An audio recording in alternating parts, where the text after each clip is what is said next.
আসসালামু আলাইকুম। আমি Mohammad Rubel Mia, IT officer, Daffodil International College, Dhaka.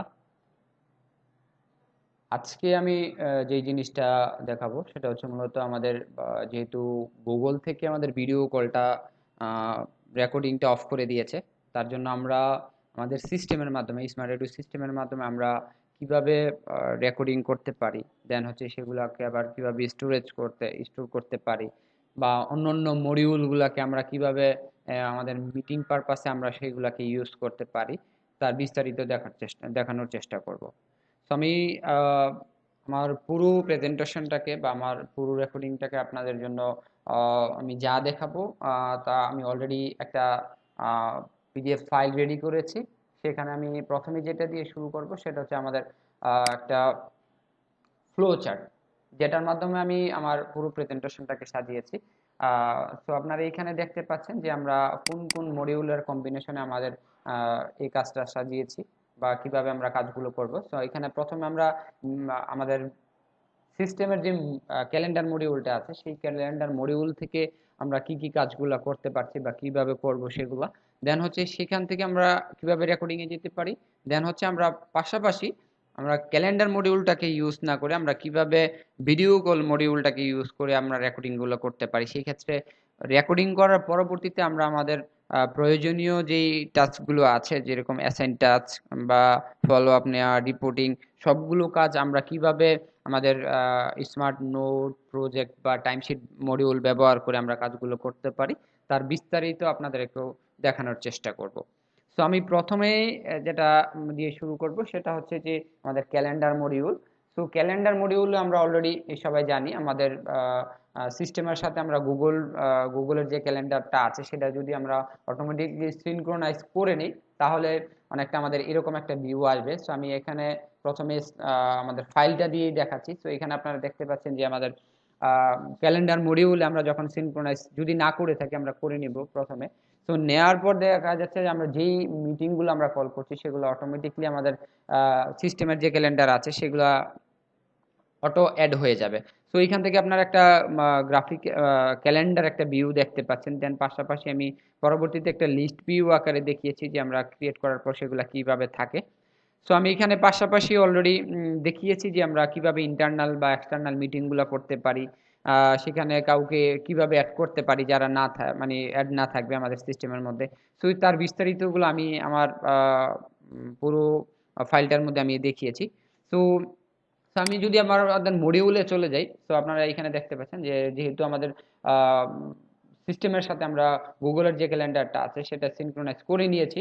তো এখানে করে নেওয়ার পর অটোমেটিকলি এখান থেকে আমরা রেকর্ডিং গুলো করতে পারি, যেটা আপনারা অলরেডি জানেন। তো আমি দেন পরবর্তীতে চলে যাচ্ছি যে আমাদের যে ভিডিও কল মডিউলটা, যে আমাদের মূল টার্গেটটা হচ্ছে যে আমরা ক্যালেন্ডার মডিউলে কাজ করি বা ভিডিও কল মডিউলের মাধ্যমে কাজ করি, মূল কাজ করছি আমরা হচ্ছে আমাদের ভিডিও কল মডিউলের মাধ্যমে আমাদের মূল রেকর্ডিং এর কাজটা করব। সো এইখানে আমি অলরেডি একটা মিটিং ক্রিয়েট করে রেখেছি। তো আমার এখানে মিটিং এর নাম দিয়েছি হচ্ছে ডেমো কল। তো আমি এখন এখানে আমি যেটা করেছি, মিটিং এর পাসওয়ার্ড হিসেবে আমি এখানে মিটিং কোড হিসেবে ডেমো দিয়েছি, আমি পাসওয়ার্ডটা উঠিয়ে দিয়েছি আর লিংকের মাধ্যমে এখন আমি জয়েন করছি। এটা আমরা সবাই জানি কিভাবে আমাদের ভিডিও কল মডিউলের মাধ্যমে আমরা রেকর্ডিং গুলো করতে পারি, মানে মিটিং কল করতে পারি। তো আমি এখন দেখাচ্ছি হচ্ছে আমরা কিভাবে রেকর্ডিং বা অন্য ফার্দার প্রসেস গুলাকে আমরা কিভাবে মেনটেন করব। তো আমি ভিডিও কল মডিউলে জয়েন করছি। তো দেখেন এখন আমি ভিডিও কল মডিউলের মধ্যে আছি। তো এখন আমরা নিচে যে ডায়লগ বক্স গুলা দেখতে পাচ্ছি, এখানে আমরা জানি কোনগুলা দিয়ে কি কাজ করছে। তো এটা হচ্ছে আমাদের শেয়ারের আইকন, এটা হচ্ছে কমেন্ট বক্স, এটা হচ্ছে হ্যান্ড রাইজিং, এখানে হচ্ছে যারা যারা পার্টিসিপেন্ট আছে তাদেরগুলো।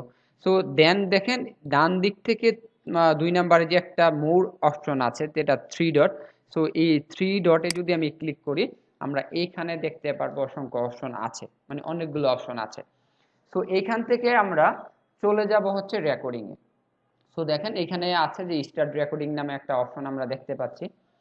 তো আমি স্টার্ট রেকর্ডিং এ ক্লিক করলাম। তো যখনই আমি স্টার্ট রেকর্ডিং এ ক্লিক করব, তখনই আমাকে একটা পপ আপ মেনু দেখাবে। সেখানে দেখাচ্ছে যে কি, যে ড্রপ বক্সে আমার যেই রেকর্ডিং গুলো করব সেই রেকর্ডিং গুলো অটোমেটিকলি আমাদের ড্রপ বক্স অ্যাকাউন্টে সেভ হয়ে যাবে। তো এইখানে আমাদের রেকর্ডিং এর করার জন্য বা স্টোরেজগুলা প্রপারলি রাখার জন্য আমাদের মূল যেই কাজটা আছে সেটা হচ্ছে আমাদের দুইটা অ্যাকাউন্ট আগে থেকে নিশ্চিত করতে হবে। এক, ড্রপবক্স অ্যাকাউন্ট। দ্বিতীয় হচ্ছে যে আমরা ড্রপবক্স অ্যাকাউন্ট থেকে আমরা পরবর্তীতে ফাইলগুলোকে ট্রান্সফার করে নিব, মুভ করে নিব মাল্টি ক্লাউড অ্যাকাউন্টের মাধ্যমে। তো এই দুইটা জিনিস আমি পরবর্তীতে দেখাচ্ছি। তো দেখেন এইখানে যেহেতু আমার অ্যাকাউন্টটা অলরেডি ড্রপবক্স অ্যাকাউন্ট, আমি পাশের ট্যাবে দেখতে পাচ্ছেন যে আমার অ্যাকাউন্টটা অলরেডি লগ ইন আছে। তার জন্য এইখানে লেখা আছে যে স্টার্ট রেকর্ডিং। যদি আমি রেকর্ডিংটা এরকম হয় যে আমি আমার অ্যাকাউন্টটাতে সাইন ইন করা নেই, তাহলে আমাকে প্রথমেই যেটা বলবে যে সাইন ইন করার জন্য। তো এখন আমি চলে যাব যে আমরা সাইন ইনটা কিভাবে করতে পারি। তো আমি অন্য একটা ব্রাউজার ওপেন করে নিচ্ছি ইনকগনিট মোডে। তো এইখানে আমি আমাদের গুগলে যে সার্চ করলাম বা লিখলাম ড্রপবক্স। তো দেখেন ড্রপবক্স লেখার পর অটোমেটিকলি ড্রপবক্সের অন্যান্য ইনফরমেশন এখানে চলে আসছে।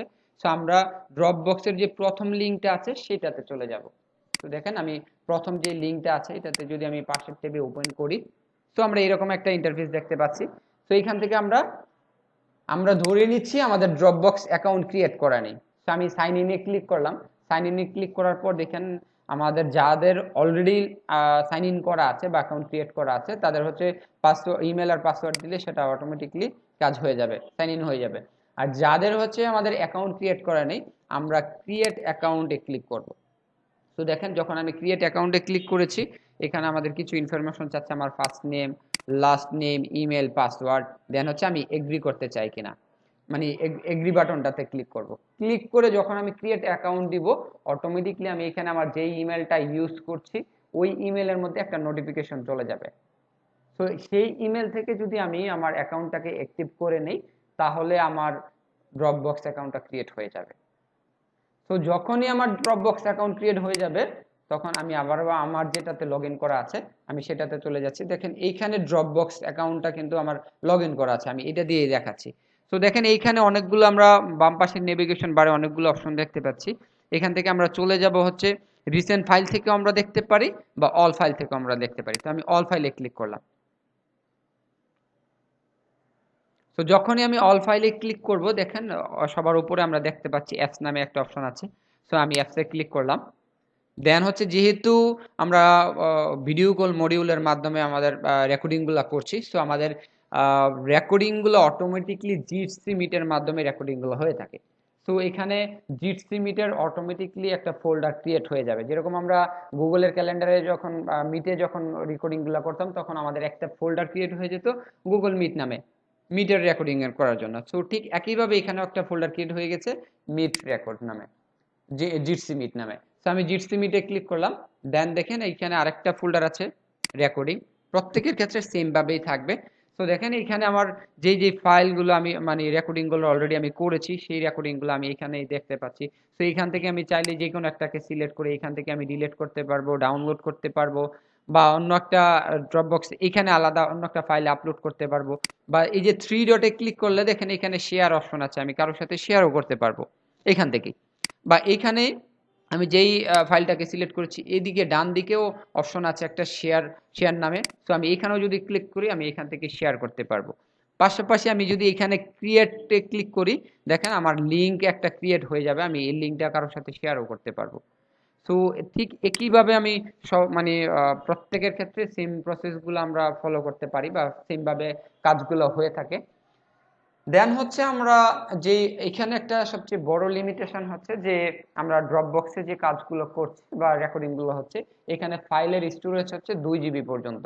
তো 2 জিবির পরবর্তীতে আমাদের যা ফাইল আমরা আমাদের স্টোরেজে মানে স্টোর করতে চাই না কেন বা যা রেকর্ডিং করতে চাই না কেন, সেগুলো রেকর্ডিং হবে না। কেন? সেগুলো অটোমেটিকলি আমাদের যেহেতু 2 জিবি অ্যাভেলেবেল আছে, 2 জিবির পরের রেকর্ডিং গুলো আমরা খুঁজে পাবো না। তো তার জন্য এখানে সবচেয়ে একটা বড় লিমিটেশন হচ্ছে 2 জিবি স্টোরেজ। সেই 2 জিবি স্টোরেজটাকে মানে লাঘব করার জন্য বা এই প্রবলেমটাকে সর্ট আউট করার জন্য আমরা থার্ড পার্টি একটা সফটওয়্যার বা একটা অ্যাপ্লিকেশন বা অ্যাকাউন্ট ইউজ করব, সেটা হচ্ছে মাল্টি ক্লাউড। তো আমি পরবর্তীতে চলে যাচ্ছি মাল্টি ক্লাউডে।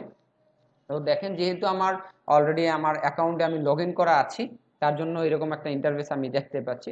তো আমি প্রথমে চলে যাচ্ছি আমরা মাল্টি ক্লাউড অ্যাকাউন্টটা কিভাবে ক্রিয়েট করব। তো আমি আবারও পাশের একটা ট্যাবে চলে আসলাম। অন্য একটা ব্রাউজারে, সরি। তো এখানে আমি ঠিক একইভাবে ড্রপবক্সের মতন করে এখানে আমি গুগলে যে লিখবো মাল্টি ক্লাউড। তো মাল্টি ক্লাউড লেখার পর দেখেন সবার উপর একটা লেখা আছে multi cloud best multi cloud storage manage. তো আমি এটাতে ক্লিক করব। যখনই আমি এটাতে ক্লিক করব এরকম আমরা ইন্টারফেস, ওই ক্লাউডের ইন্টারফেসে আমরা চলে আসব। দেন হচ্ছে আমরা ক্লিক করব হচ্ছে সাইন আপ ফ্রিতে। মানে আমরা হচ্ছে ধরে নিচ্ছি আমাদের মাল্টি ক্লাউডের মধ্যে আমাদের অ্যাকাউন্ট ক্রিয়েট করা নেই, তার জন্য আমরা এখানে একটা অ্যাকাউন্ট ক্রিয়েট করব ফ্রিতে।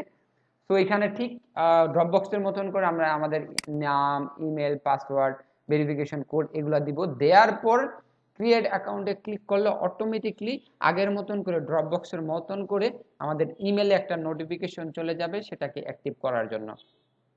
তো আমি সেখান থেকে অ্যাক্টিভ করে দিলে আমার অ্যাকাউন্ট ক্রিয়েট করা হয়ে যাবে। যখন আমার অ্যাকাউন্ট ক্রিয়েট করা হয়ে যাবে তখন হচ্ছে আমরা এরকম একটা ইন্টারফেস দেখতে পারবো। তো আপনারা দেখতে পাচ্ছেন যে আমাদের যেই ক্লাউডগুলো আছে, স্টোরেজগুলো আছে, সেইখানে আমি কোনটা কোনটা দরকার সেখান থেকে আমি একটা চয়েস করে নিতে পারবো।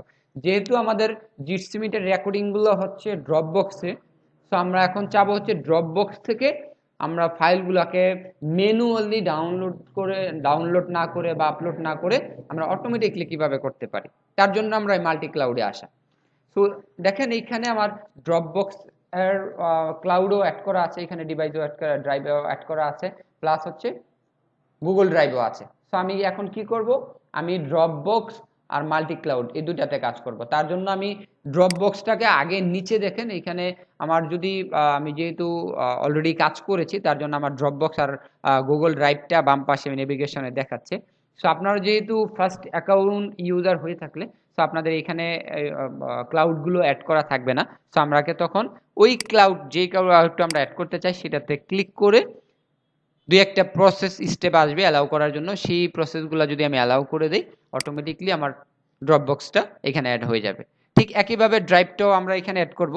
অ্যাড করার পর পরবর্তীতে দেখেন আমরা ড্রপবক্স থেকেই তো আমাদের ফাইলগুলো আমরা চেঞ্জ করব, যেহেতু চেঞ্জ করব তার জন্য আমি ড্রপবক্সেই ক্লিক করলাম।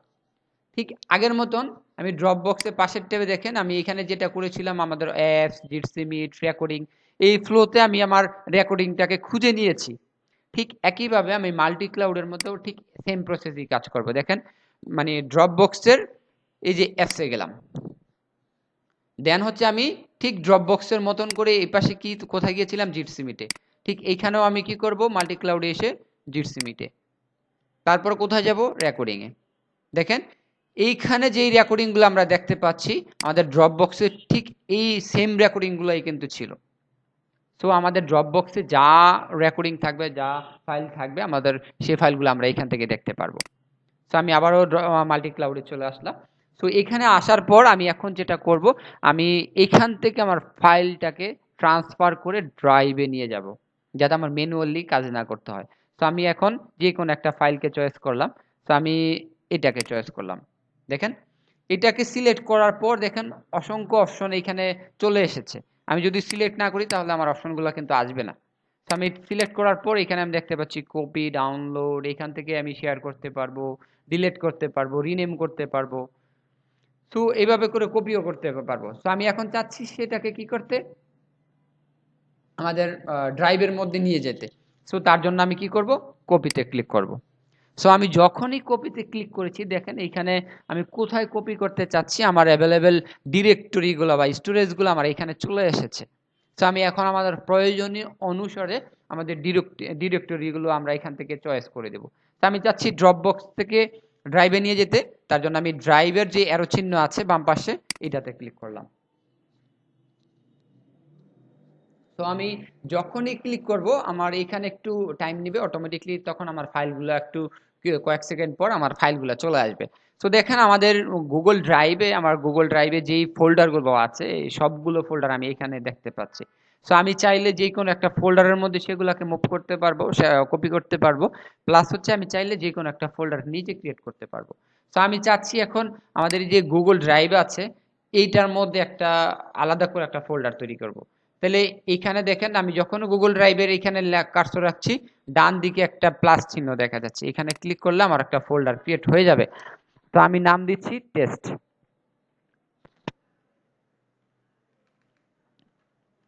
আমি ডেমো টেস্ট নাম দিলাম, দেখেন ডেমো টেস্ট দিয়ে টিকে ক্লিক দিলাম। টিক মার্কে ক্লিক করার পর বা এইখানে ওকে আছে যে ওকে দিলেও হবে। তো দেখেন এখানে আমার একটা ফোল্ডার ক্রিয়েট করা হয়ে গেছে ডেমো টেস্ট নামে। এখন আমি এই ডেমো টেস্টের মধ্যে আমি ফাইলটা রাখতে চাই। এখন আমি এই ডেমো টেস্ট যেটাকে আছে এটাকে সিলেক্ট করে ওকে দিব। তো যখনই আমি ওকে দিব দেখেন নিচের দিকে একটা পপ আপ মেনু একটা অটোমেটিকলি চলে আসছে যে আমার ট্রান্সফার হওয়ার জন্য আমার ফাইলগুলো রেডি হচ্ছে এইখানে। সো ঠিক একইভাবে আমি যদি আরেকটা ফাইল দিয়ে দেখাই, আমি এই ফাইলটাকেও চাচ্ছি মুভ করতে, তো আমি আবারও সিলেক্ট করলাম, কপিতে ক্লিক করলাম। এখন আমি আবার যাব ড্রাইভের মধ্যে, তো ড্রাইভের অ্যারোতে ক্লিক করেছি। তো দেখেন আগে যেহেতু একটা ফোল্ডার ক্রিয়েট করেছি তার জন্য আমি ওইখানে শেয়ার করেছি। এখন আমি চাচ্ছি যে না, আমি প্রত্যেকবারই ফোল্ডার ক্রিয়েট করব না, আমি চাচ্ছি একটা ফোল্ডারের মধ্যে এই ফাইলগুলো সিলেক্ট করতে। তার জন্য আগের ফোল্ডারটাকে আমি এখন সিলেক্ট করে ওকে দিলে আমার ওইটাতে ট্রান্সফার হয়ে যাবে। তো এখন কথা হচ্ছে যে আমার গুগল ড্রাইভের মধ্যে যে ফোল্ডারটা ক্রিয়েট করেছি আসলে সেখানে আছে কিনা আমি চেক করানোর জন্য আমি এখন আমাদের গুগল ড্রাইভে চলে যাচ্ছি আপনাদের দেখানোর জন্য, বোঝার সুবিধার জন্য।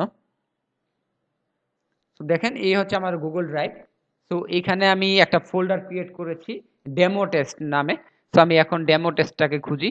তো ওইখানে ডেমো টেস্ট, এই যে দেখেন একটা একটা demo test folder automatically create হয়ে গেছে।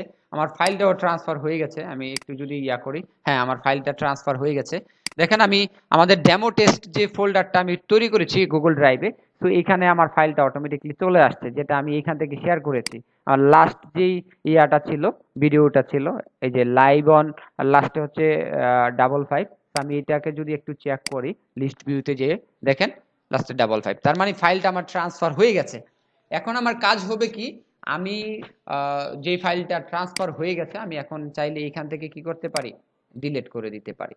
যখনই আমি ডিলিট করে দিব, সরি আমি ডাউনলোডে দিয়ে ফেলেছি ভুলে, তো আমি এখন ডিলিটে দিব।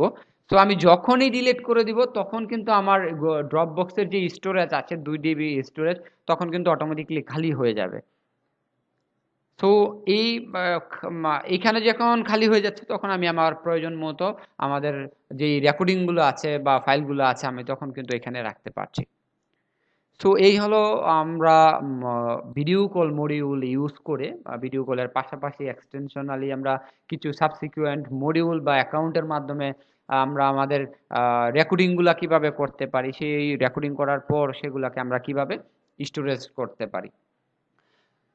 তো এখন আমি পরবর্তীতে চলে যাচ্ছি। সো আমাদের ভিডিও কল মডিউলগুলো ভিডিও কল মডিউলের মাধ্যমে আমরা যখন রেকর্ডিং করেছি, রেকর্ডিং করার পরবর্তীতে আমরা কিছু কিছু কাজ আমরা কলেজের পক্ষ থেকে মেনটেন করছি। আমরা সেগুলো একটু আপনাদের এখন দেখানোর চেষ্টা করবো একটা গ্ল্যান্সে। সেটা হচ্ছে পরবর্তীতে আমরা যে জিনিসটা দেখব সেটা হচ্ছে আমাদের প্রয়োজনীয় টাস্কগুলোকে আমরা যে মিটিংগুলো হয়ে থাকে সেই মিটিংগুলো হওয়ার পর আমরা টাস্কগুলোকে অ্যাসাইন করতে পারি কিভাবে, ফলো আপ নিতে পারি কিভাবে, রিপোর্টিংগুলো দেখতে পারি কিভাবে। তো আমাদের রেকর্ডিং বা মিটিং করার পরেই কিন্তু কাজ শেষ নয়, আমাদের পরবর্তীতে কিছু কাজ থাকে। তো সেই কাজগুলো করার জন্য আমরা 3টা মডিউল ইউজ করছি। একটা হচ্ছে নোটস মডিউল, স্মার্ট নোটস, দেন হচ্ছে প্রজেক্ট মডিউল, আর হচ্ছে টাইমশিট মডিউল। সো আমি প্রথমে নোটস মডিউলে চলে আসছি। সো আমরা নোটস মডিউলে আমি আমার যেই ফাইলটা আছে এই ফাইলটার মধ্যে আমি পুরো প্রসেসটা দেখিয়েছি যে কিভাবে আমরা সেগুলো মেনটেন করছি। সো আপনারা চাইলে ইজিলি এই প্রসেসগুলো ফলো করলে সহজে কাজগুলো ক্যাচ করতে পারবেন বা এই স্ট্র্যাটেজিগুলো ফলো করে আপনারাও আপনাদের কাজগুলো করতে পারেন। সো আমি এই কাজগুলো করার জন্য আমরা কিভাবে কাজ করছি তার জন্য আমি প্রথমে নোটস মডিউলে চলে যাচ্ছি। দেখেন আমরা নোটস মডিউলে আলাদা করে আমরা একটা কলাম জেনারেট করে রেখেছি, সেটা হচ্ছে মিটিং মিনিটস নামে। তো এখানে আমরা আমাদের যত মিটিংগুলো হয়ে থাকে সেই মিটিংগুলো আমরা এই কলামের নিয়ে আসি। তো এখান থেকেই আমরা টাস্কগুলো, যে টাস্কগুলো আছে সেই টাস্কগুলোকে আমাদের যে নোটস মডিউল আছে সেখানে এডিট যে ফিল্ডটা থাকে বা বডিটা থাকে সেই বডির মধ্যে আমরা প্রয়োজনীয় ইনফরমেশনগুলো ফিল আপ করে দিই। যেরকম আমরা দেখেন এখানে আমরা নিজেদের মতন করে আবার একটা স্ট্যান্ডার্ড আমরা মিটিং মিনিটসের টেমপ্লেটও তৈরি করেছি, যেখানে হচ্ছে আমাদের আলাদা করে কে কে মিটিংয়ে ছিল বা কাকে কাকে কোন কাজের জন্য অ্যাসাইন করা হয়েছে এখানে ডেসক্রিপশনে সেগুলো লেখা থাকে। তো দেখেন এইখানে আপনারা একটা স্ক্রিনশটে সেগুলোই দেখতে পাচ্ছেন। দেন পরবর্তীতে আমি এইখান থেকেই আমার যেই কোনো একটা নোটসে আমি যদি ক্লিক করি, আমি এক্সাম্পল হিসেবে যদি দেখাই, সো দেখেন এইখান থেকে আমি পরবর্তীতে কাকে কাকে আমি ফলোয়ার্স হিসেবে রাখতে চাই, কাকে আমি কোনো একটা টাস্ক অ্যাসাইন করতে চাই, এখান থেকে আমরা সেগুলো করতে পারি, যেটা আপনারা অলরেডি জানেন। সো এইখান থেকে আমরা প্রয়োজনীয় মেসেজ, লগ নোট বা শিডিউল অ্যাক্টিভিটি, পরবর্তীতে কোনো একটা কাজ দেওয়ার জন্য আমি একটা কাউকে, কোনো একটা পার্সনকে আমি একটা কাজ অ্যাসাইন করেছি, সেই কাজগুলো আমি এখান থেকেই ফলো আপ নিতে পারি। সো এটাই আমি এখানে দেখিয়েছি। দেন পরবর্তীতে আমরা পাশাপাশি যেটা মেনটেন করছি সেটা হচ্ছে প্রজেক্ট মডিউলের মাধ্যমে আমরা সেই কাজগুলোর টাস্ক যাকে আমি অ্যাসাইন করছি বা কাজগুলো ফলো আপ নিব বা রিপোর্টিংগুলো আমি দেখতে চাচ্ছি, সেগুলো আমি আমাদের প্রজেক্ট মডিউলের মাধ্যমে সেগুলো আমরা মেনটেন করছি। সো আপনার এখানে একটা এক্সাম্পল হিসেবে আমি দেখিয়েছি যে আমাদের প্রজেক্ট মডিউলের মধ্যে আমি কাকে এই কাজের জন্য আমি অ্যাসাইন করেছি, তার ডেডলাইন কত ছিল, দেন হচ্ছে সেই যে যাকে আমি অ্যাসাইন করেছি ওনার জব, আমাদের যেই ডেসক্রিপশন আছে টাস্কের, সেই টাস্কের ডেসক্রিপশনে ওনার বিস্তারিত লিখে দেন। প্লাস হচ্ছে ওনাদের যে টাইমশিট আছে, সেই টাইমশিট থেকে আমি ওনার প্রয়োজনীয় যেই কাজের ফলো আপগুলো টাস্কের ডেসক্রিপশন থেকে বা টাইমশিট থেকে আমি সেইগুলো দেখতে পারি। দেন হচ্ছে এখান থেকেই আমি আমাদের কাকে কাকে আমি ফলো আপ রাখতে পারি, আমাদের নোটসের মতন করে আমরা ঠিক প্রজেক্ট মডিউল আমরা সেমভাবে কাজগুলো মেনটেন করছি, তার একটা চিত্র আপনারা এখানে দেখতে পাচ্ছেন। দেন হচ্ছে আমি যেই কাজগুলো করেছি আমাদের টাইমশিট থেকে ডেসক্রিপশনে তো আমি কাজগুলো দেখতে পাচ্ছি, প্লাস হচ্ছে রিপোর্টিং এর মাধ্যমে আমি পুরো সামারিটা আমাদের প্রজেক্ট মডিউলের মাধ্যমে সেগুলো আমরা মেনটেন করছি, আমরা এখান থেকেও দেখতে পাচ্ছি সেগুলো। দেন আমি পরবর্তীতে চলে যাচ্ছি আমাদের টাইমশিটে। তো আমরা টাইমশিটের মাধ্যমে আমাদের যে মিটিংগুলো হচ্ছে বা টাস্কগুলো হচ্ছে, ফলো আপগুলো হচ্ছে, আমরা সেগুলো আমাদের টাইমশিটের মাধ্যমে আমরা সেগুলো প্রপারলি মেনটেন করতে পারছি, বা আমরা আহ, আহ, আপনারা একটা এখানে চিত্র দেখতে পাচ্ছেন, যেখানে আমি দেখিয়েছি যে আমাদের যে টাস্কগুলো আমরা করছি, সত্যি সেই টাস্কগুলো আমরা যদি অ্যাট এ গ্ল্যান্সে রিপোর্টিং থেকে দেখতে চাই সেগুলো আমরা দেখতে পারবো, ইন্ডিভিজুয়াল কোনো একজন পার্সনকে সার্চ ধরে যদি আমরা দেখতে চাই সেগুলো আমরা দেখতে পারবো, যা আপনারা অলরেডি অনেকটা ইউজ টু। আর লাস্টলি আমরা যেটা ফলো করছি সেটা হচ্ছে যে আমরা এখানে আমি একটা ছবির মাধ্যমে আপনাদের দেখানোর চেষ্টা করেছি, সেটা হচ্ছে যে আমি যদি ধরি আমি এখন আমাদের এই মার্চ মাসে বা ফেব্রুয়ারি মাসে বা কোনো একটা স্পেসিফিক মাসে আমি কতটা মিটিং করেছি, আমাদের কিন্তু মিটিং নোটসে, এই যে আমরা যেটা নোটস মডিউলে করেছি, তো এখান থেকে কিন্তু সার্চ করে বা ফিল্টারিং করে কিন্তু আমরা ইজিলি বলতে পারছি যে আমার এই মাসে কতটা মিটিং হয়েছে। তো আমি ধরে নিচ্ছি 5টা বা 3টা বা 2টা এরকম মিটিং হয়েছে। ওই মিটিংগুলো থেকে কিন্তু আমার মাস শেষে একটা আমরা সামারি রিপোর্ট তৈরি করি, যেন আমার 10টা মিটিং ছিল, ওই মিটিংয়ের সামারিটা কি, ওখানে কি কি কাজগুলো ছিল, কতটা কাজ ডান হয়েছে, কতটা পেন্ডিং আছে, কতটা কি স্ট্যাটাস। সো ওইটার জন্য আমরা ঠিক একইভাবে নোটস মডিউলে এসে আমরা আলাদা করে একটা সামারি তৈরি করি। সো এখানে আপনারা দেখতে পাচ্ছেন যে আমাদের যতগুলো মিটিং ছিল আমি একটা মাসের এখানে দেখিয়েছি, জুলাই মাসে। তো এখানে হচ্ছে আমাদের ডিসিশনগুলো কি ছিল সবগুলা মিটিং এর, এখানে 1 তারিখে ছিল একটা, 10 তারিখে একটা, দেন হচ্ছে 14 তারিখে একটা, এরকম করে আমি ডেট আকারে সেগুলা লিখেছি। দেন হচ্ছে সেই ডিসিশনের আলোকে আমাদের আউটকামগুলো কি কি, আমাদের কোন কোন টাস্কগুলো অনগোয়িং এ আছে, কোনটা মানে ডান আছে, কোনটা আমাদের কোনো কারণে পেন্ডিং আছে, সেই সামারিগুলো আমরা এখান থেকে দেখতে পাচ্ছি। সো এখান থেকে আমি পরবর্তীতে ওই স্পেসিফিক শুধু সামারির জন্য কোনো একজন পার্সনকে আমি অ্যাসাইন করতে পারি, ওইখান থেকে ফলো আপ করতে পারি। সো সেটাও আমি এখানে দেখিয়েছি। সো এই হচ্ছে ওভারঅল বিস্তারিত, যে আমরা ভিডিও কল বা অন্য সাবসিকুয়েন্স মডিউলের মাধ্যমে আমরা কিভাবে আমাদের রেকর্ডিংগুলো করতে পারি। সো সেই রেকর্ডিং করার পর সেগুলোকে আমরা কিভাবে স্টোরেজ করতে পারি প্রপারলি, বা ম্যানেজ করতে পারি, বা প্রয়োজন অনুসারে আমরা সেগুলোকে কাজে লাগাতে পারি, বা মিটিং শেষে বা কোনো একটা মিটিং পরবর্তীতে আমাদের যে কাজগুলো থাকে, ফলো আপ নেওয়া, দেন হচ্ছে অ্যাসাইন করা বা রিপোর্টিং করা। সো এই জিনিসগুলো আমরা পাশাপাশি কিভাবে মেনটেন করতে পারি তার বিস্তারিত। সো ধন্যবাদ সবাইকে। আসসালামু আলাইকুম।